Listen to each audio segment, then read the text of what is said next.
করবে, কোন সময় কি করবে, সবগুলো আল্লাহ তাআলা নির্ধারণ করে দিয়েছেন।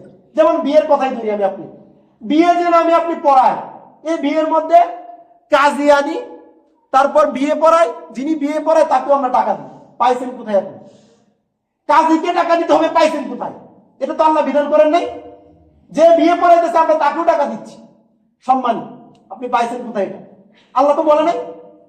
তারপরে বিয়ের সময় আমরা কত ধরনের গান বাজনা, নানান নানান গায়ে হলুদ, এগুলো তো আল্লাহ বলে নাই।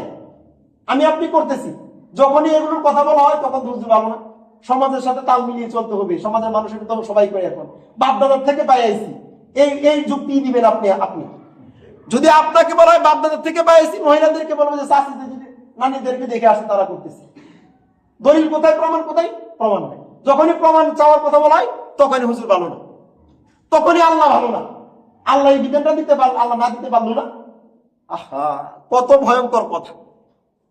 একটা একটা করে ধরেন আমাদের কাজগুলোতে, একটা একটা ধরেন। সুতরাং